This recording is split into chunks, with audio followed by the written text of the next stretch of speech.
Welcome back, ladies and gentlemen. It is match point for Giants as they head into Game 4 against Huma. Let's bring up the pick and ban out of Game 3. All the adaptations that we see evolving throughout the series. The one thing that seems to be sticking is that the mid lane is going downhill for Godbro more and more. Yeah.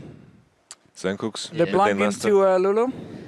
I don't know. It's really hard for them if they need to pick LeBlanc here because they don't have a counter pick for it. Like if he doesn't play Lulu, like then I feel like they need to change the Corgi ban with Lulu. Because they already banned 2 mid laners, and now Lulu is in the picture because Giants didn't ban it this game. They preferred the Quinn, so it seems like it was the only counter pick that Godbro had for LeBlanc, and they had to take it this rotation that I think just hurts them so much. I feel like if you're going to ban 2 mid lane champions and still manage to get yourself into a bad mid lane matchup, you're doing something very, very wrong. Because you need to recognize this in best of 5 especially. For example, yesterday we came in and we were, of course, red side the first 3 games, and we banned Graves initially, but then we quickly realized that it's pointless because we banned it for the Graves that they play top lane then, but they're just first picking Poppy. In this case, if you're banning champions and they still manage to get a better mid lane matchup, you need to look at other things, because I feel like a big issue is this Sivir pick. It's so safe, it's so platonic, nothing happens to this lane, it's unpunishable in a way, and it just scales too well. The problem is just, again, with Godbro's champion pool, it seems like, is, let's say you leave Azir open. Is he going to pick the Azir in first rotation? We haven't seen that so far. We know he played it, way back in the days. Back in the days, I'm talking like maybe 2 months ago or something like that. But he has played it before, definitely. And if you start leaving Azir open, we expect it to go over to Pepe. That's been his probably best pick, out of all the picks he's been using so far. In this game, he did show up. The last 2 games, he has struggled. And if you didn't ban away the Sivir, let's say you ban away the Poppy maybe as well, I just feel like, again, it will tilt the mid lane matchup. So the whole entire pick and ban phase seems to be built around mid laners, in this case here. Trying to find Godbro a good matchup, but he has less champions to pick from than Pepe Nero, and that makes it very difficult for you to ever win the champ select. Yeah, I also feel like Godbro, before he joined Huma, I knew him for playing Azir as actually a good meta pick that was in the meta and was actually a really good champ, and he played it really well. So it's kind of confusing to me that yesterday and today that they've been banning it. I don't know if he doesn't play it anymore, but it's definitely a difficult situation if he doesn't play it and they need to ban it every single game, and they're scared of Pepe having Azir. Especially also because normally when there are extremely S-tier picks, so Sivir, Azir, we would say in this current meta here, you would trade them. You would never just ban one and give them one, because then you don't really benefit from it. But again, if they don't want to trade, it kind of goes wrong. And with that in mind, I feel like if the champion pool of Godbro is so limited, then I feel they're doomed. It's just the way it is. They are doomed. They need to take some risks then. He needs to play some first-time Varus, some first-time Vel'Koz into the Azir. No first-time Nautilus, please. But he needs to take a risk here, because otherwise it's just falling apart. Xpepi has been the vocal point in these good matchups. Yeah, Xpepi, we see the Giants there. And Smitty J has surprised us tremendously. Also, obviously, he's getting some liberties to get his hands on the Poppy, for example, because they have to focus so much on the mid lane. He has the most kills in the series of all players, the highest kill participation at 90%. He is showing up, where yesterday we had some criticism of his play.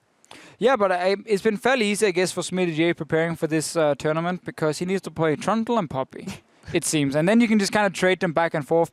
If you are banning out one of them, you just first pick the other one. That's what we've seen so far. Could be another thing for Huma. Now that they're just picking Trundle every time and giving over Poppy.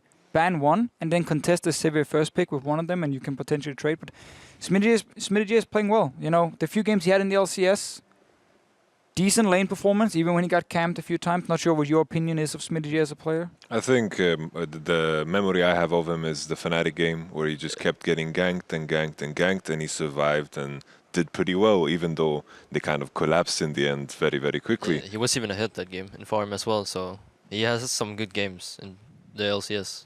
But to be fair, I feel like when it comes to Smitty J, this previous game, finally we saw the TP play come in. He had the TP advantage that he gains through his strong lane phase. I think that is his strength, but he has struggled to transition that onto the map and play with the team. Because even against us yesterday, I feel like in that final game, when he played the Fiora, he had the opportunity to seal out the game, but instead opted in to do some solo cocktail plays, and it kind of ended up bad.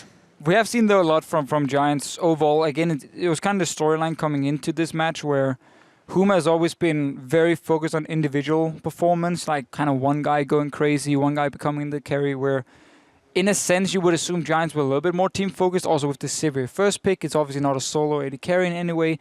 And it kind of shows, just a stat we got from Spellsy.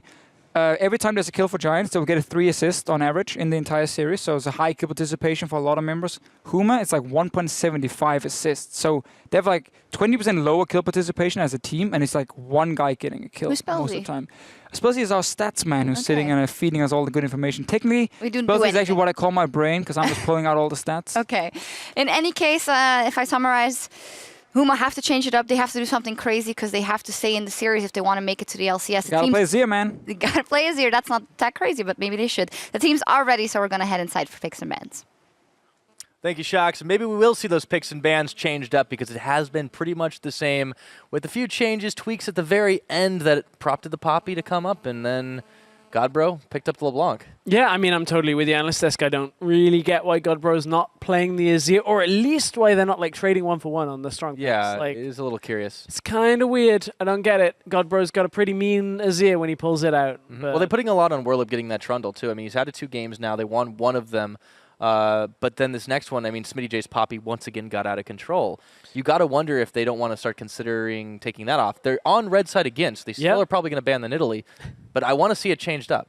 Yeah, well, I mean, they've banned the Nidalee, the Azir, the Corki every single game. Yeah. I mean, do you give the Corki up and you say, well, now you've got to pick Sivir or Corki, and then you get the other one. Exactly. Yeah, exactly. Why not, right? Because they've been focusing on the Gragas Trundle first rotation every time. I mean, it's not working well enough. Yeah, it's like if you really don't want the Azir, that could be the other option. But then still, that's a decision. Do you want the Corki first pick? Do they want the Sivir first pick? Like, how is that going to work? Is pretty much the only thing the only people that'll know is Giants, and they've picked Sivir 3 times. They've won twice out of the 3 times, and even in the second game in the middle, they got a lead. But they just picked a couple of bad fights, and Godbro got snowballing. Exactly. Well, and they can, on Giants' side, breathe a little bit easier, because even if they lose this game, they then take it still to match point as we load up into picks and bans here. Our questions will be answered. And one that was not even a question, of course, is will Giants ban Jackson? Because that's always yes. Nidalee banned off again so far, so same. Let's see if it changes. Well, yeah, Nidalee banned, Jax banned, Kalista Kalista banned. Nothing out of the ordinary. Bingo! So is it going to be the Azir? They're thinking about it, though. It usually goes very quickly, and it is the Azir again. Okay, Azir banned, so... Might be that was their last chance to take it if they don't win this. Now, will the Quinn get banned out here again by Giants? I think that was a good adaptation. Yes. They showed us the Lulu works for Giants. No, just don't ban the Corki and then trade it if they take the So, Silver. I guess that's the other thing now, is now that Giants have showed us that they are willing to play Corki. Ah, they did it! Ooh, okay. Poppy ban. All right. I like it. So, now they've showed us that they can play Lulu. Puts us in an odd position where there's like Sivir, Lulu, Corki available now. Giants are going to hover the Sivir. And then Smitty J, as he always does, is going to hover Yasuo. Every game. Before going serious mode. So now the Lulu and the Corki are up. Do they take that right now? The thing is, if you go Lulu Corki here, that still kind of plenty of good shows your AD carries, entire hand. But they are going to take the Corki. But then the Gragas. So then they're saying, all right, so we could afford to give over the Lulu. Again, it wasn't really their undoing. I mean, it was kind of Godbro's undoing because he couldn't get picks off early. But he doesn't have to take LeBlanc this game. No, he doesn't. He could even go. He could even go on the Corki. Thing is, there aren't a whole lot of mid laners now for Peppy that are that good into Corki. I mean, Azir is one of them that does well, and that is banned away. So now the Azir ban starts to make sense from Huma because they've now got a mid lane matchup potentially. Obviously, they can flex this Corki last pick, so I wouldn't be too surprised to see Giants just opt for the Lulu and just say, okay, well, Peppy, don't lose lane too hard, and we'll be fine. Yep, and that Trundle is given over, so it's picked up along with the Lulu for Giants Gaming here. That means that should be for Smitty J, and with the Poppy already taking away the next best thing. Could still be a support Trundle. Yes, of course. Could be Hustlins, so again, I mean, Huma, they have the flex potential for the Corki, so they can maybe look at their top lane here and then flex between AD carry. They also are looking for support here. Depends where they want to run the Bard again for Je Suis Cass. Bard, Corki, not too bad when it comes to opening up the mid game. You can utilize that Bard ult, package, everything like that. Lots of engaged tools. I mean, this changes the nature of the game a lot because of the Corki coming in. It allows a lot of different things, and you can see what they've got built up so far just with those two champions have a lot of potential to AoE and ping-pong people around with the Gragas. I would like to see, if not that Bard this game, okay, never mind, I'm not even going to make a prediction on it because we've got an Ezreal Braum lane locked, which means we know Godbro is going to be taking the Corki. That is a decent bit of late game damage now. But what we don't know now is what is coming in the top lane, which I quite like, because now it forces Giants to lock theirs. Now they could go double flex, pick the Nautilus here, and have Trundle and Nautilus and then flip them depending on what is picked as a top lane from Huma. It's a bit of a risky strategy. I mean, they can't triple flex here unless they want to run like Nautilus jungle, which is not something we've seen since like Season 2, Season 3. Or Trundle jungle. Or Trundle jungle, yeah. Again, not something that's brilliant. But Graves is still a solid jungle choice here for Wisdom as well. He could go back on the Elise instead, but I think this also works out quite well and it fits in with the Sivir comp. It does. Nautilus with Sivir is just like you run at people. Yeah, it's a big front line no matter what. The new equivalent of Sivir Maokai, where you would just run at people and they'd die and you'd just stay alive. So they take it. So, it is the flex situation. Trundle could be top, Trundle could be support. This actually now takes a lot of the momentum away from Huma in this draft, because now Huma have to lock their top laner, and they get two very different top lane matchups. I'm trying to think of champions that are good into both Trundle and Nautilus, and I'm coming up a little bit stumped. I would say Quinn, but so Wirlib in this kind of situation likes running stuff like Hecarim, which isn't a particularly meta top laner, but that's just what Wirlib likes to do. Likes to provide an extra tool of engage for his team. Honestly, Wirlib's in a very tough spot here, looking at legitimate top laners. Well, you got to wonder if maybe they don't pull out something a little bit crazy. It is like the back against the wall, trying to, at the last moments, save their chances at the LCS. And as the timer ticks down, he opts for the Fiora. Fiora is available, obviously, now. This allows Giants to decide, likely to put the Trundle up in that top lane against the Fiora. A lot of carry potential on Huma's side, a lot of damage. But they do have a front line between Braum and Gragas. I do like this from them. They're going to swap around a little bit. They're going to keep swapping. Still plenty I of can time. see it on my screen just flipping.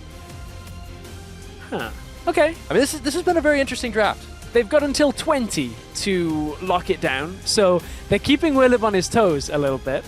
Means Wirlib's going to have 20 seconds to decide his exact runes and masteries. Okay, 20 seconds has passed. Trundle has been locked into the top lane. So we will have that matchup. Curious to see if we do have standard lanes again, as it has been pretty much the case all of this series, or if a lane swap gets called this time around. Huma on the back foot in the series, down 1-2.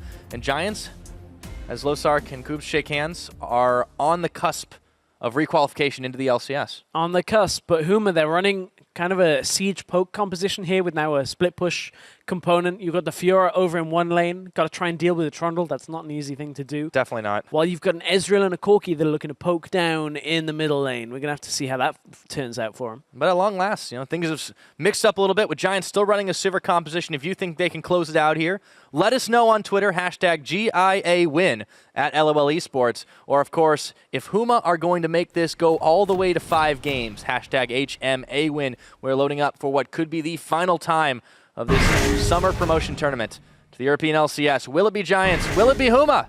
We'll have to find out as we load into Summoners Rift. Thank you. I got you back, buddy. Don't you worry. Yeah, dig it. It's all right. I got you. Don't worry. It was I a bit of a Rift delay. too many times. I didn't want to do it again. It's been one of those days. Yeah, It's all right. It definitely has. There have been a lot of games where I've been scratching my head, and I'm sure you have been too. What? Scratching your head? I mean, Yes. that might be a little bit weird. That is a weird. That might be like a boundary issue here between. We're very close here in the European LCS cast. All right, so we've got standard lane set up. The line of scrimmage here. Smitty J spotted by Wirlib, who just nicks him with the edge of his sword. Sticking with the pointy end. Yes. See, that's a There you strong go. reference I can Nice. do. I've got it. Oh, well done. Yeah. I was impressed there. Okay. They're actually going to start trading a little bit late here, so Giants are the one who are opting for the lane swap. Minions have spawned. Yeah, Giants go for the later swap as well. So they showed top with Smitty J. gives Huma a little bit of false sense of security. Obviously, Huma will be like, well, Trundle went into their jungle, so he can be anywhere right now. So there is the potential here. I mean, Ezreal Braum is super difficult to kill because you just kind of sit back with Ezreal. So there's not too much you can do in the lane. Holy Phoenix has shown when it gets to late game situations and he does get put on a champion that can hyper carry, he can do some pretty nasty things to an enemy team. Yeah, his Ezreal in the regular split in the playoffs has been pretty good for Huma. They've relied on it fairly consistently. And I actually really like Huma's scaling bridge here because you've got the Corki mid-game damage, and then you've got a late-game Fiora and Ezreal. That is going to be hard to deal with. So Giants, I feel like they are the ones who have to make moves quick.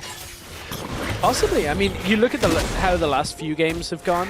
They've gone a little bit longer, especially the last game. You look at it, Huma actually drew things out pretty late for Giants until Giants managed to get themselves the Baron and start winding things up. So, looking at this game state, you can see pretty much a mirror, ever so slightly faster push when it comes to where the jungle and top lane are for Huma. There's the teleport. There's TP from Smitty to equal that up. Now Whirlib answers it in TP of his own. But we are pretty much even. And this is what we weren't seeing in the first 3 games of play, since it was those standard lanes, even though one of them was up in the top side. Thing is, Huma have struggled in phase 2 of lane swaps significantly against both LCS teams and challenger teams. It's been one of the real weak points of Huma, is how to deal with the second part of the lane swap. And we'll see if they've fixed it for today. Yeah. Giants on their side, you know, they were doing quite well in these situations versus Splice. In the first 2 games that we did have lane swaps, they won those ones. The very last game, they did fall, and that was a swap, but it was a bit of a wonkily executed one. Not only that, outside of just the end result of the game, the actual swap was better from the Giants yesterday than I think we saw at any point in the LCS regular split. So yeah, certainly that's there's a lot to say about that side of growth from the Giants, which that's growth that happens outside of the 10 games they played. Yeah. You don't just magically learn how to lane swap in between games 2 and 3 of a series. That is true. However, having all those extra games definitely has helped them develop as a team more and more. And this is in the promotion tournament. This is game number 14 for this Giants squad. They even were able to come into the promotion tournament with at least a modicum of confidence, since they did beat Rocket on the final day of regulation. So Giants have just been marathoning through this, and you know, if they march all the way to the finish line, it will be bravo to them to requalify to the LCS. Yeah, it would have been a hard road to get there. Huma want to force standard lanes. Yeah. They just recalled with both top and their bottom lane. Problem is, they are not going to be there before that lane pushes into the turret. So Huma want to get Holy Phoenix and Just Weak Ass against Sunstar and Hustlin, but look at the experience difference. Level 2 for AD carry and support for Huma. Levels 3 and 4 for the Giants bot lane. Hustlin actually took the Krugs by mistake, was trying to give it with Sunstar earlier, but ended up getting a lot of experience from it. And because of this recall that happened, Sunstar actually just recalled himself. Whirlib taking so much damage. Well, he's level 2. I mean, this is what you're talking about, the struggle, and they don't take the optimal path. And trade, they try to make Giants dance to their tune, but they are down too many levels to make it happen. And this is bad. Whirlib can't even afford to back. Yeah, Whirlib can't back. Smitty J is ahead on experience. Now Rudy's up there leeching experience, and Wisdom is taking away the camp. Rudy? Was just trying to get in range to bodies, to Cask. Unfortunately, doesn't get anything. Yeah, trying to get that barrel roll under the wall. Not sure how the barrel phases through the wall. It's a lot of damage. Godbro's going to try to find back on a Peppy. The mid lane has been pretty quiet since the first couple of games that we've really watched here, as Sunstar and Hustlin continue to make it a little bit difficult for Holy Phoenix to farm up. And this time, the tables have turned a little bit. You see Sunstar, as Hustlin grabs Holy Phoenix, Sunstar's the one who's got the call. Yeah, Sunstar actually recalled when they pushed the wave up to the turret. Just wanted to go back, get himself a pink ward, I think he got boots at the same time. Just an odd timing, considering they had the time to completely shove the wave back in. Interesting one. But anyway, Giants, not the cleanest reaction to what Huma have done in this lane swap. Peppy does not have Ignite, so doesn't have kill pressure here. Does have a lot of poke pressure, though, onto Godbro, who he is rocking Ignite himself, but he hasn't had much of a chance to use it against Peppy, who has been quite the bully on this Lulu over 2 games now. Yeah, I mean, it's somewhat to be expected. When you look at how Peppy as a player works, with a Lulu, you get the added pix damage on your attacks, you get the little lance from a distance we're over top lane. Willib is not having a good time here. Yeah, he does get a good minion trade-off, damage, but the minion damage was a bit much for Smitty J, who actually decides to not go in on that one. Meanwhile, down at the bottom, the Braum stun proc was able to go through concussive blows onto Hustlin, but Sanstar still pushing forward. The level advantage continues to play out there. Holy Phoenix is holding strong, though, and he was in the same situation last game. The thing is, Smitty J hasn't been able to actually farm from this. So he's been trading very well with Willib, but Willib's been getting more farm because of the position of the lane. Now that it's pushing towards Smitty J, he will be able to absorb a lot of the farm he's missing now. Oh, Rudy was not in vision. Wisdom's gonna wait for a bus, but it's not gonna show up. Oh, check the bush! Oh, he could have gotten the red steal. Well, I mean, that's also a somewhat, I don't want to say unorthodox position for a pink, because it's not that weird, but unlike pathing through there in your own jungle, you don't really want to waste time in the enemy jungle, so you're like, oh, I'll just keep walking on the short path. Should have checked it, but cutting that corner is somewhat understandable. Giants themselves don't want to cut any corners on the objectives. Taking themselves Holy fairly Phoenix early, pushed but up. now the bottom side, Holy Phoenix. Oh, and he goes just at the last moment. Has to burn his flash away to get out of the death. Sanstar's going to walk away empty-handed there, but a summoner spell, gotta be working. Yeah, didn't have to use his heal, thankfully, so he's not completely down on summoner spells. But that is Wisdom now picking up Doom's Eve.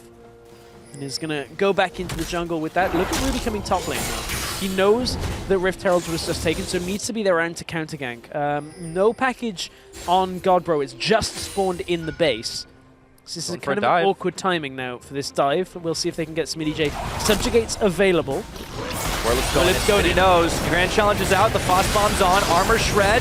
There's the parry, and Smitty is going down, but Willib should follow as Peppy comes in for the revenge, and Rudy walking slowly away. It's a 1-for-1, spending that teleport of Peppy's. Yeah, 1-for-1. As you said, TP was used, Ignite was used by Godbro, and a flash from Rudy, so the kills did also go. One went to Peppy, one went to Willib. So there was the first blood gold in there as well, but it wasn't enough to give Huma the lead. It is Giants that have the lead coming from the beginning of this game. You look at the farm difference in mid lane now with the kill on top of it. See it again. Yeah, let's see this again. You can see Smitty J is soaking up time. Manages to get enough damage down onto Willib, but the tower does some damage through the heal. Didn't even matter that Fiora got the ultimate off from that Grand Challenge. That's the double teleport. You know, we neglected to mention it at the beginning of this game, but it helped out Giants so much previously. And Godbro going for the aggressive Ignite Summoner. Of course, gets a bit more unorthodox to run that TP. Onto the top. We'll talk about this. Here it comes Godbro. Smitty J is seeing this one before. A lot of damage dealt to him, but he flashes in time to avoid the death knell. And now on the bottom side, James Weekass caught for a little bit of damage, but the depth charge is onto Holy Phoenix. As he goes away from there, Wisdom coming down the side. This is a 2v3, and there's no way they can answer. Holy Phoenix is left for dead as Hustlin slays him with the final shot. This is going to be a long death for Cass. Holy Phoenix actually nearly killed Cass in that. If Cass had taken any more damage, he... Ooh, Wisdom. Oh, James Weekass' back is canceled. And now Wisdom is just waiting for the time. There's a flash there, exhaust on, but he still takes away from the red. Oh, the red buff damage for the kill for Wisdom. Now we can say maybe Holy Phoenix actually did kill just Weekass. The Nautilus ult was on him. He thought he was arcane shifting after that last hit. Wasn't going to get the knockup, but he can't dodge it. Right on top of Cass. Yeah, exactly. Well, it was more that he didn't think he was hitting Cass with the knockup. But unfortunately, he did. So, meanwhile, in the top side, Willib has equaled out and actually got himself a farm lead over Smitty J. And they will need him to be as strong as possible because Giants still continue to run this game. 2,500 gold in the lead at 10 minutes. And if they take this game, it's all over for Huma and their LCS hopes for summer. Yes, it will be. They'll be back in Challenger for the summer split if they lose this game. Which, I mean, when you look at it, it's pretty difficult for the Challenger teams to make it up into the LCS right. The format of the promotion tournament does, however, mean that of the 5 teams that are in the promotion tournament, the best 3 do advance.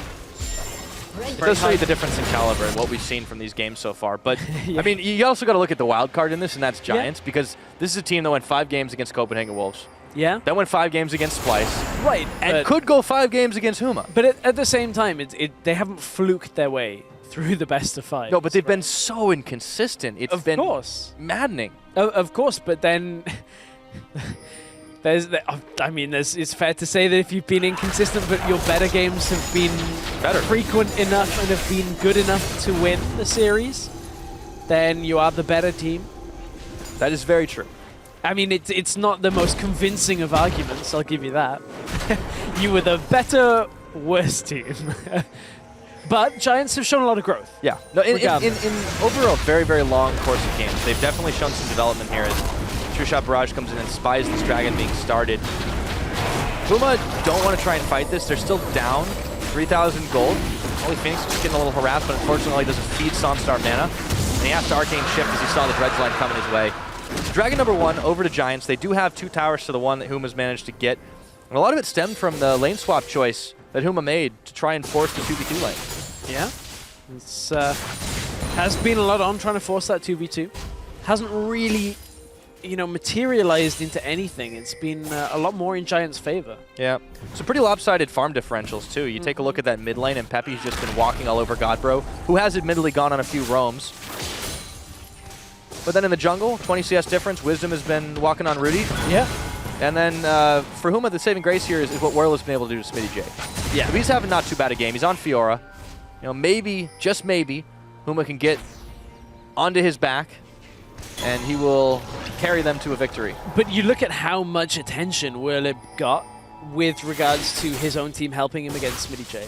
Like, there was a lot of focus from Rudy and Godbro on top lane to say, hey, That's look, been every game, too. We're getting you ahead, whether you like it or not. So Smitty J has really been under that kind of pressure. Mentioned the jungle matchup and the difference in CS. About 1,200 gold between these 2 junglers right now. So a hefty chunk of the lead. Whoa. Okay, grand challenge, and Pepe's got himself out of danger. All of a sudden, the Giants players just come out of the woodwork. Yeah, just completely run out from all angles. And Zippercomp, man. We're like, we don't want this. We do not want this. So, Holy Phoenix is pushing bottom lane at the same time. Problem is he is so far away from an objective that Giants are actually just getting a tower. Oh, it's so low. Oh, Godbro, no! Oh, there's the Valk. There's a lot of damage from that Pix, though. Yeah, a lot of damage, but Pepe just wanted that tower. That was all it was. Yeah, he got Be it. menacing so that the rest of the team can take it. It's a menacing Yordle. He's actually in quite a lead over Godbro, 1,500 gold of himself ahead. And you can see how the gold just keeps on growing. It's 4.5K ahead for Giants now. And it's just like last game, slowly but surely. They're getting it up. I mean, again, Huma have some tools to come back into this. They're not completely starved of scaling, but they need time. We're not 15 minutes into the game yet, and they need to get Whirlib ahead. They need Holy Phoenix to be able to finish off his blue build before they can really make a big impact. Yeah, they do need that before the impact, but we'll see if they get there anytime soon. So Triforce is up, Iceborne is up for Holy Phoenix as well. Whirlib not quite there with a Titanic, on the way to getting it. But you mentioned these big leads right now for Giants. And honestly, when you look at, they've just taken the 3 outer towers. There's no Dragon, no Rift Herald available. Now is when this game can stall slightly for Giants. Huma may be able to take a little bit of something from this. Yeah. One thing they can breathe a sigh of relief about is that Godbro's just managed to get his training force. Yeah. He's in a power spike. They need to rally around him here and try to take some objectives, but they're going to be seen everywhere they go. Look at that jungle on both sides. Giants have got that lit. Less so on the bottom, but they are keeping track of all the movements that Huma can possibly make. And they're paying special attention to Whirlib at the moment, who, despite out-farming Smitty J, is still sticking it out to the top side. In fact, because he's sticking it out to the top side, he's been out-farming Smitty J. So, package was used in mid lane. Yep. It's about to expire. I want to talk about mid lane a little bit here, and the performance over the weekend for Godbro. I'm going to hold this because Hustlin could be about to get ganked. 3 people around him. Hustlin could be caught.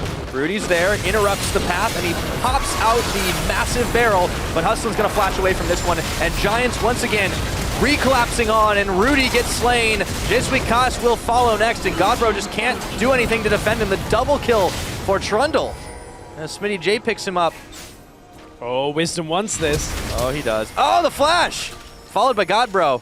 He doesn't Nice have try. his ult. He doesn't have his ult, so he can't finish it. Godbro manages to get himself away. Now Giants want to push onto the top lane. This is very reminiscent of the first game where Giants would just take the better fights. Werlib. He's able to hang it out, though. The Riptide won't connect on him. Still, this tower's going down. Giants just keep on extending this gold lead now. Yeah. It's 7K. It's about to be more. 8. 7.5 really. Wisdom stays around a little bit too long, but Holy Phoenix doesn't have any damage. Yeah, Giants have to back away at this point, recall, reset for this game, but this is very reminiscent of game number 1. I want to talk a little bit about Godbro as we come through this replay. Rudy thinks they've got the good fight here, gets the knockback, but it's only on Hussein. He's not taking damage here from the rest of the team, and from here Godbro's trying to kite back. Vorm Shield goes up, but it doesn't really stop a lot of the damage initially, and then just Cass and Godbro kind of fall from this. But Godbro's not having a great weekend when you look at his performance in lane. We've known Godbro as somebody that does kind of fall down in lane, but unfortunately coming into today, in his series yesterday, he was minus 23.5 CS difference at 10. Now, a lot of people will say that's including the Flame Horizon game, which was at like 14 minutes, so obviously the stat would be inflated as an average of only 4 games. But you look at his performance today, on average, down 7 at 10.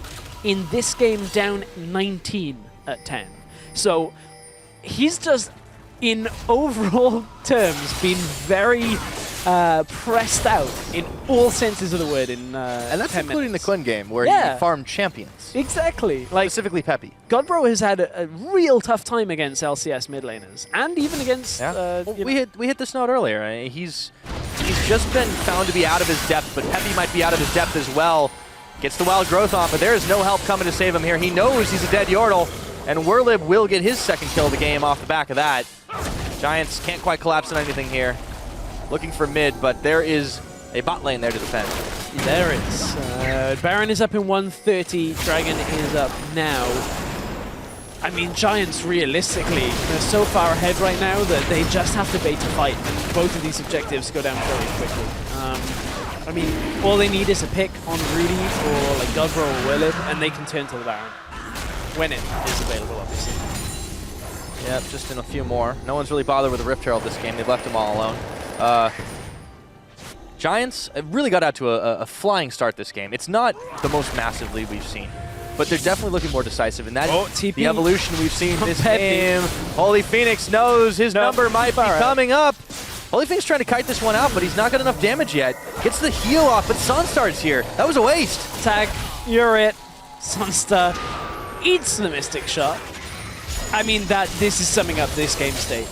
Realistically, Giants are closing this game out now. This was Smitty J getting the kill onto Rudy. Rudy stepped too far forward in his own jungle, on towards, that's a dead Rudy. From here we saw this one already happen. Holy Phoenix dies to Sunstar. Honestly, this is just Giants in full control of this game. They get the Rift Herald, and they will likely get the Baron just after it spawns. They're going to recall, set up for exactly the same kind of play. Recall, reset, repush. Yes, exactly. They're going to push mid, push top, and really just go for that Baron. There's not a whole lot that Huma can do. Look, not even a scratch on that mid tower yet. Yeah, well, they're starting to change that, but Huma just don't have the damage. You can see they've needed time. They've needed Godbro to really have a much bigger impact, and he just hasn't. Smitty J alone just forced 3 people back from the tower. That's how much respect Huma have to give to Giants right now. Well, how fast they're able to counter-engage. Yeah. Giants have been really on point with making sure that nobody's too far out of range, that 1 kill on Peppy bottom side notwithstanding. This is the reason Huma have been held to only 2 kills. And this is the thing, right? You play Sivir, you play Lulu and Nautilus, like, somebody's getting caught. If you are even slightly out of position, you're getting caught. Like, Rudy is slightly out of position right now. There's a Nautilus coming up from the river here. Hustlin wants to go. So does Smitty J. Oh, got to give up that blue. No, Rudy smites it last second. So he does manage to get it, but he has to use guerrilla warfare just to get into his own jungle and out alive.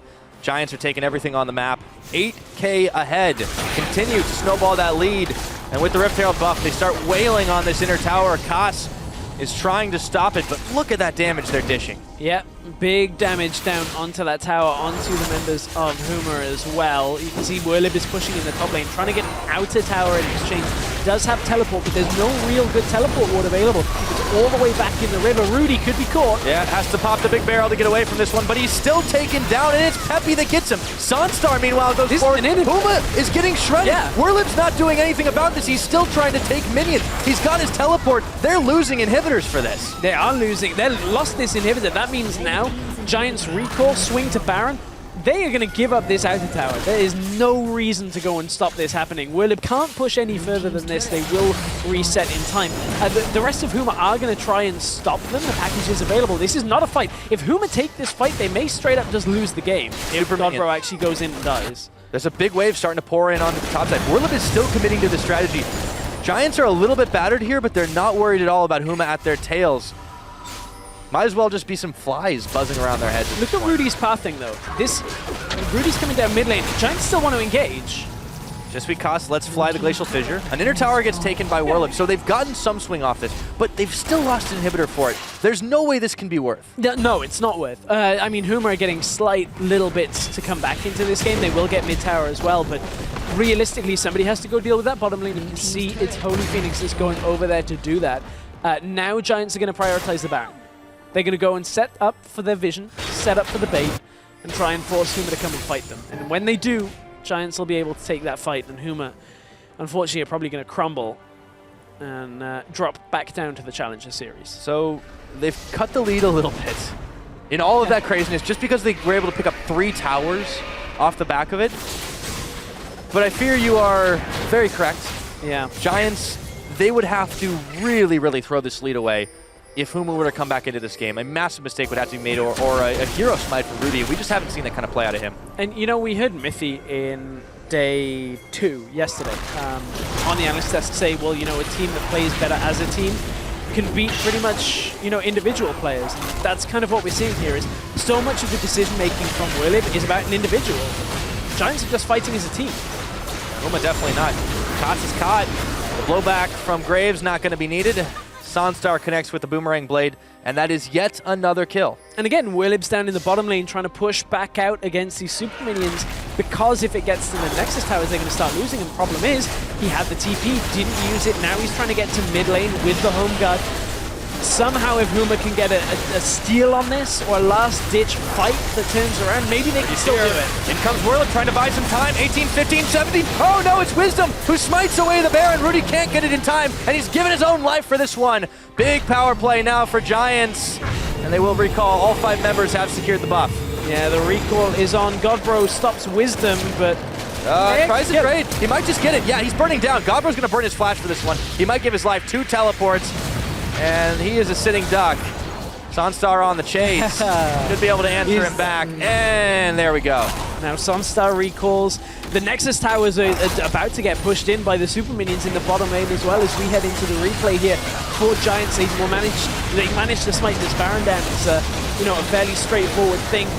After that Baron, Wisdom is 4 levels ahead of Rudy.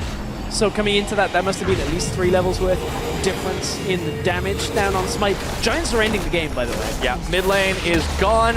They just need to take an inhibitor here. The rest of them, Huma, have arrived, but even their base is no longer a safe place. Whirlip goes in, Whirlip goes out. Just because he's caught, looks to be unbreakable, but is he? Not very much. Smitty J takes a bite out of him as Rudy pops his ultimate just to try and push him back, and he's taken down. All too familiar of the story this game. 25 minutes, Giants look to close this one out in style. Yeah, this is so much more like game 1 than it was any others, and the Giants are going to show their growth over the last few days. They've taken 14 games. A long, long journey. Shutdown for Holy Phoenix. Doesn't look like it'll be enough here. It's Smitty J that's gone down. Godbro soon to follow. That's the double kill for Peppy. And that man has come up massive in this series, in this long journey that Giants have taken. The last Nexus remains, and Giants Gaming will re-qualify to the LCS, and we have seen some serious growth out of this team. GG and well played.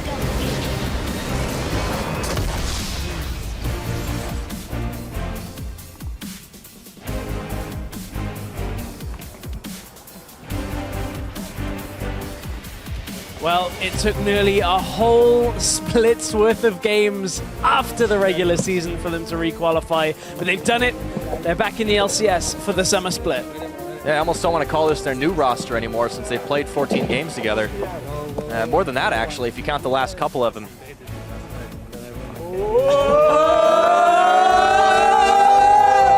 LCS! They've just been powering back up for the LCS. That's all it was, Pyra. Charge those batteries. We'll see them in summer. I mean, and this is a team, if they play to the A game that we saw them over the course of this promotion tournament, they could shoot a lot higher. Possibly. They still had their mistakes. And honestly, they were a cut above the challenger teams. You can see how much that meant to have that opportunity and not be successful in that situation. But Giants showed they were a cut above the challenger teams. They took down both of them to get here. So it does show you the difference, even between number 10 LCS with these extra games now against the winners and runner-up of the challenger series. But I mean, you know, coming into this, everybody had the discussions on were Giants good enough? Did they have the macro level? Did they have all of that?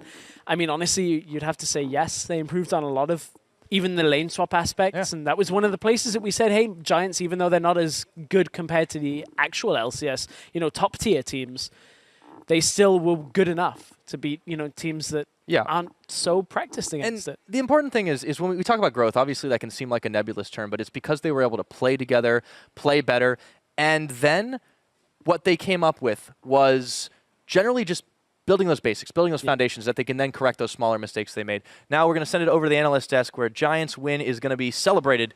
LCS Summer Split, we'll see them there.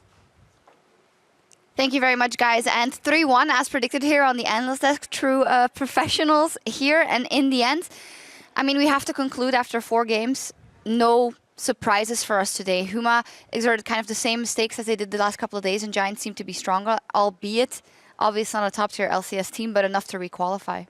Yeah, and I mean, the last game, we can barely talk about it because it was like 24 minutes long, and Giants almost won the game like 12, 14 minutes into it because they just snowballed completely out of control. And it looked like Huma just ran out of things to do, and like the problems they didn't have a fix between games, which is obviously very difficult because you have like 10 minutes. It's like they had half of the idea, right? It's like the big issue was they gave up the Corki ban. I liked it, good, but ban Sivir instead of the Poppy because they had the Trundle Poppy matchup going on. It should be in your favor.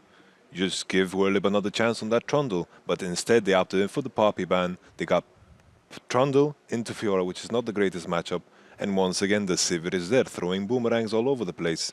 Yeah, and also like the mid lane matchup, like you can see after they ban Quinn, it seems like they have no answers, especially when they ban like 2 mid laners most of the series, but then change it up. And I agree that I think they should have banned Sivir instead of Poppy. I like that they first picked the Corgi for Godbro because he's played it before, but I still feel like this mid lane champion pool, it's gonna be hard in the end.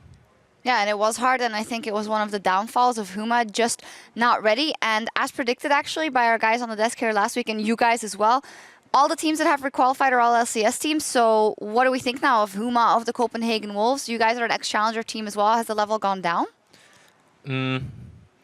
Yeah, I feel like the level has gone down from if you take the bottom teams of LCS, is stronger than the challenger teams. Like last split, I feel like us and even though we were kind of lucky in playoffs, there have been some things, but I feel like we in the beginning of challenger series had a pretty strong performance and could like deal with the low LCS teams like SK and Copenhagen Wolves, I think it was.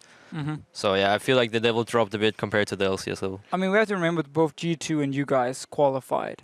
So we had 2 teams coming in last time, and I think overall this is also a bit of a clap on the shoulder for LCS, because I think right now the EU LCS has grown quite a bit. And if you look at the top 6 teams are stronger than maybe than we're used to seeing, where the bottom 4 teams then normally would always be able to take games off the top teams, and we had this European thing where everyone would kind of beat each other and Fnatic would win in the end. It's not been the case this split. It's been very tough for you guys, obviously, to beat the top 6 teams. Yet, of course, you've got enough practice that you move a step above what the challenger teams have been able to do. Do you guys agree on that? I feel like the one thing that comes to my mind is I just compare it to the NA challenger scene, because there it's more nurtured, and I feel like they invest more into the players. They bring in players like Xpecial, Alex Lish was playing as well, and with that in mind, there is players with experience that can help bring up the level of the players in those teams. Let's retake that in just a second because I got the cue that Stress is standing by with Smitty J for a reaction from our newly qualified Giants. Thank you very much, Shucks. I am down here on the side stage with Smitty J after a victorious series. It's been a long set of games for you. 14 games. First of all, congratulations. How was the road here? How much improvement did you guys have over this week? It was really exhausting, but playing 5 games twice in a row is like it helped us a lot to get some practice, to get some confidence on the stage, and it just helped us. And I'm sad that we lost yesterday because it was really close, but today we won, so it's all good. It was really close. I mean, you guys did improve a lot over the last couple of days. Certainly, your lane swap game improved. As a top laner, you're obviously very vital in that role. How did you find today's game specifically against Werlib? Was there any added pressure with him being a former Giants member? For my manager and my coach, maybe, but personally for me, it's just like he's on this team, I'm on the other team. Play against each other. I didn't really have any like personal fight with him or something, so it's just we play against each other. And Okay, well, he has a very unique playstyle. He always wants to split push. How did you deal with that coming into today's games? Split pushing right now is pretty hard because it's mostly tanks versus tanks and they can't kill each other. They can just farm besides each other and nothing is gonna happen, and that's basically what happened the first few games. And then the last game, Fiora can split push, but we managed to engage fights, take good fights, and yeah, it was fine. Yeah, it looked pretty impressive from our side. You guys picked blue side all games for today and had a very clear plan in the picks and bans. How was your preparation coming into this week? Was there a lot of work from Lozak and the rest of coaches to prepare you for this series, or was it a lot about what the team wanted to play? It's more the team getting comfortable with each other because we had a pretty rough time in the beginning, and the rough time was still going even after we won against Rocket. But yeah, we managed to get ourselves together, play good as a team, and that's Certainly showed. Congratulations again, man. We're looking forward to seeing you in the summer split. I'm going to send it back up to the analyst desk to finish breaking down that game. Thank you very much. And before we do, we have to crown an MVP, and that is also Smitty J. I think that he really put it all on the line on the race back to the big stage and bringing his team to victory. We mentioned him before that last game already. 21 kills, a kill participation of 81% over 4 games, and especially his difference from yesterday to today. Great performance. And we have to remember Huma's best weapon in a lot of the games would have been like Werlib's by pushing, or maybe Holy Phoenix in the bottom lane. And I feel like Werlib honestly had a fairly poor performance. He was completely nullified by Smitty J in almost every single game. For sure. I think his Poppy is his strength. And even when Poppy was taken away, which happened, we saw the Poppy ban, still great performance on the Trundle, pressured the Fiora, got ganked a lot, but still was very relevant in the game.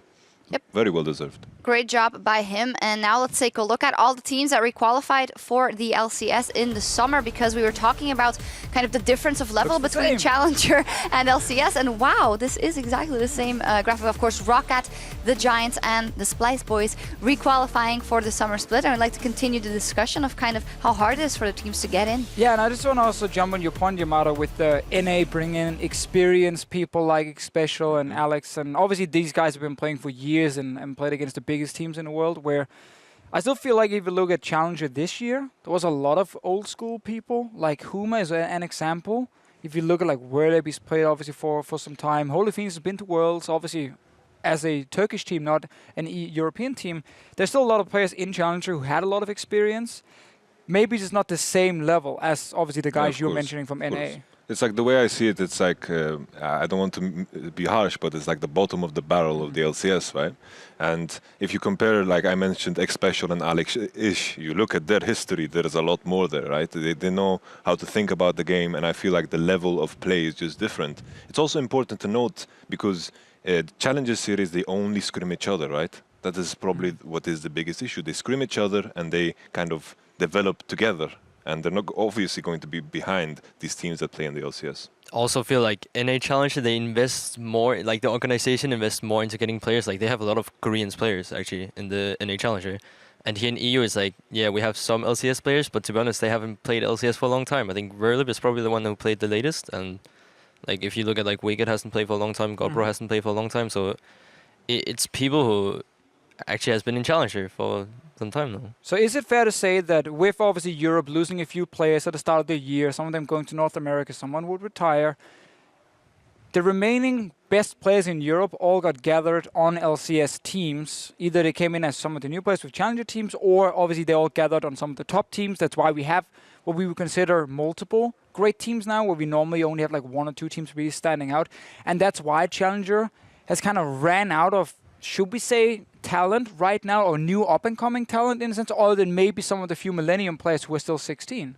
It's like the way I like to look at it is I feel like the EULCS has done a very, very good job. Like the teams have done a very good job of saturating their talent. They've picked up the right players, and I don't feel like any specific player could replace anyone that is not in the LCS.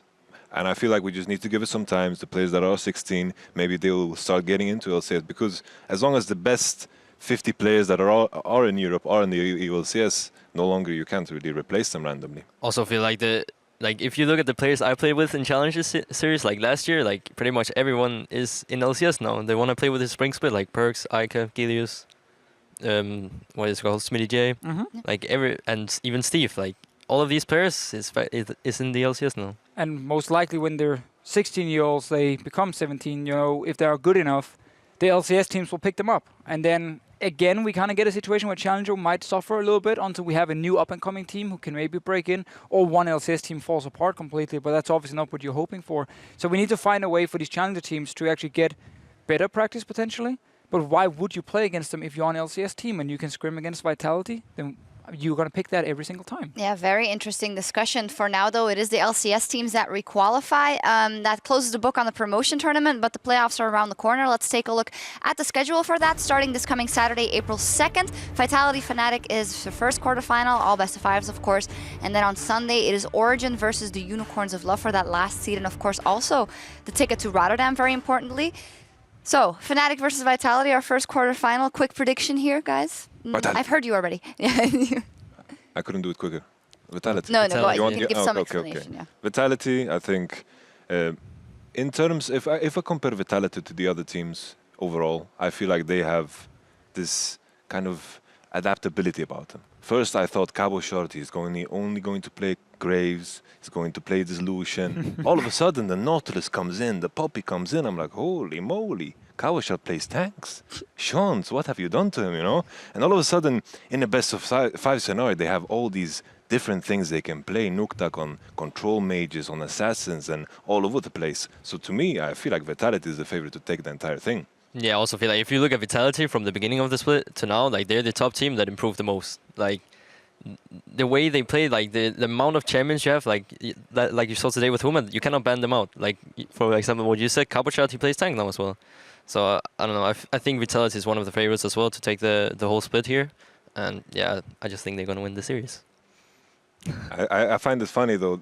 Like I agree with the fact that they improved, but the way they started is also the way they ended. A loss against Rocket. Yeah, for some reason they can't beat Rocket, but they should be able to beat Fnatic. And I mean, also looking at Fnatic's last week here, where things kind of fell apart, they had that one specific composition they did so well with, like the Jin, Lee Sin at IM. Maybe carried them forward quite a bit. Vitality has been among the top 3 teams ever since maybe week 3 of the EULCS, and I think they're going to stay there. I think they're going to win, honestly, quite easily, almost, I'm going to say. The whole thing or just the best of 5? No, just the best of 5 against Fnatic. And also, I think this patch is going to fit them so well. I mean, now that Cabochard is playing tanks, right? Add in Azir for Nukeduck. He's one of the best Azir players we have. Add in Sivir for Yanin. Like, that's his champion right there. You have some fantastic picks, and even like Kissing can play Janna or Bard, or these different kind of supports that are also getting really, really high up in the meta now. So I think Vitality, pick and ban wise, also in the BO5, can adapt. I trust in Shons. I trust in the team. I think they're gonna. Are they gonna take it into the final? Well, as long as we're at it, you guys both said you think they will take the whole thing. Who, if anyone, can challenge them? So we have to remember that obviously, if Vitality beats Fnatic, they will play H2K in the semifinal because of the reseeding happening, and H2K will always face the highest seed coming in. So that's going to be an absolutely insane semifinal if that happens, and I cannot call that one. I'm going to say 50-50 on that one. I think that's a safe one. Yeah, I think it's very, very hard to call. I think it's almost guaranteed that one of the top 3 teams is going to win the entire thing. I just feel like Vitalis is the favorite because of adaptability. Because when I look at the semi-final that we will have against H2K eventually, if they win against Fnatic, I feel like H2K have had this one way of playing. They pick this teamfight composition, which is very good in this meta, of course, but they kind of brute force it. They teamfight with Lissandra, and of course a tank on Odamne, and they brute force it. When they need to move around the map, all of a sudden they look a bit lost. And with that in mind, I feel like it's kind of the pen against the sword. Interesting. I actually think H2K, when it comes to playing the map, are extremely good. They understand how to play without fighting, like the mentality of win the game without ever fighting, technically. But when they get into team fights, even though they have these team fighting compositions or they try and play like that, I actually feel like that's the main weakness for the team. And very often, even against the likes of Unicorns of Love, where you would say H2K would be heavy favorites, and they were like 5-6K ahead if you look at the last week, they opt into these fights where they don't respect the TP flank happening, Lissandra comes in from behind, destroys them, and they end up losing fight after fight, and then the team falls apart. That's what I look as the main weakness. I think they can play the dance around you forever on PvE and take every tower in the game perfectly. But executing the last team fight, that's where I think they can struggle. I feel like the reason I call them the sword and not the pen is because they have such strong laners, such a strong jungler that is called the First Blood King. With Forgiven and Vander on the bot lane, usually they get the bottom tower so early in the game and all of a sudden they just sweep it all together. But in the match against Vitality, it was slower. All of a sudden they don't have an easy time pushing the side lanes as they have had before. And all of a sudden the game looks different and they struggle. That's why I call them the sword, because the early game is always in their favor. Even if they have 50-50 matchups, they played so well, especially in the bot lane. Yeah, we remember, of course, that epic Vitality H2K game of earlier in the split. If that is anything what the best of 5 will look like, that'll be amazing. Before we move on, long best out of 5. What? It'll be very long best out of 5. It will be. Very good one as well. Maybe quickly then, UOL versus OG. That is harder to call, in my opinion. But I'm going to ask you anyway, Yamato. Oof, very, very hard.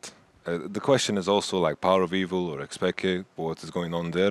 I feel like they should play with Xpeke simply because of what we've seen. And Xpeke play of power, always something to think about. But calling it, UOL also has a history of doing very well in best of 5s. I myself lost against UOL in the best of 5. And with that in mind, very hard to call, but I can't say any team because I can't give any reasoning for any team. Because I can see pluses with both sides. I don't know. Unicorns always have some unicorn power in playoffs and in BO5 usually, but I feel like the way they played this split, like you can look at them and you can see their clear weaknesses, and I feel like if Origin can capitalize on that, then I think Origin is gonna win. I don't trust in Origin as an organization to prepare well enough for a BO5 to play very different compared to what they've done in the LCS, where it's been very inconsistent. I do, however, think if it's Pekka playing, it will give them a better mid laner right now, and also just overall a better shot calling in the game, which has always been the problem. Oh well, it's been a problem for Unicorns the last few weeks, that they would make bad calls in game. I think Pekka can be part of punishing that, and therefore Origin might be able to pull it in their favor. Problem is, it's going to be one of those BO5s where you go into it and you don't want to predict the winner, and first game might look like a storm, but then next game suddenly goes completely opposite. Those are fun, though. We go all 5 games, it becomes crazy, and it's entertaining. I don't think either of the teams, however, will make it into the final. So I think they're kind of just playing that game, get to G2, most likely G2, and then probably get knocked out. Something that is worth highlighting, though, is we mentioned before that the tank meta is starting to evolve. Maokai is going to make a comeback. And all of a sudden, you think of VC Sachi, he loves these tanks, and so as I feel like he wants to play these other things, Fiora has been nerfed, and all of a sudden, you have to kind of think of it. It's and so as Fisher going to play loves Maokai. Chachi. I think Chachi is a great top laner, by the way. I like him too. I think Chachi has been probably the 3rd best top laner in Europe this split here. Obviously, Cabo shot and Odamne in front of him. So he's very versatile. He can play the carries, he can play the tanks, and I think if he has a good performance, he can shut down Soas, and then you have an advantage there for Unicorns of Love. All right. Super interesting. Just a week away. That's next week, Saturday, that everything kicks off. Well, I'm going to thank you guys for being on the desk here. Did you guys have fun? Nope. Boring. All day long. And I had to sit next to my coach again. What is this, by the way? Oh, yeah. So we actually had a gift for you because we knew you hated it here. So we got this. Wait, I need to make Yamato touch it. There you go. Can you touch it? Make the sweet touch the flag. Well, no. The Danish flag is the best flag in the world, I think it's hard enough that I'm living with 6 Danes. Now you need And to a touch flag me with this now. flag. Yeah, you can hold it. Do you want to hold it? Okay, okay. All right, Take there it. we go. There we go. For Beautiful unity. moments. For unity in Scandinavia, okay? Beautiful, beautiful We moment. should get the unity flag. Yeah. You can all blame the Fisho, by the way. He brought this thing up here. Surprise. I don't like it, Danish Power. Okay, well, thank you guys very much for the expert analysis and joining us. And we'll see all of you guys at home next week as the race to Rotterdam continues. See you guys then. Look good. Now with everything on the line, it's time to see which team will take the final spot in the 2016 European LCS Summer Split. Chasing him down, Jinno coming up. Godpro gets the gold card on, but he gives his life for it. Now Whirliv is caught between the rest of Giants and Huma. Every move they make, every step they take, Giants punish them for it. Giants will take the victory to go 1-0 in the series. Bobby. Nice.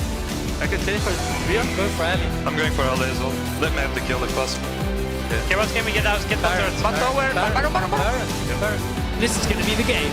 1-1, Huma will equalize at 34 minutes into the game. Whirliv is actually caught as he turned into a munchkin here. Rudy a little bit too low around the side. Peppy picks him up. Pull themselves within 1 game of requalification for the LCS. Go Bragas. Bragas. Nice. Next one. Yeah. Go. I got some. Holy shit. Oh my god. Win. In comes Whirliv trying to buy some time. 18, 15, 17. Oh no, it's Wisdom who smites away the Baron. Rudy can't get it in time, and he's given his own life for this one. Giants Gaming will requalify to the LCS.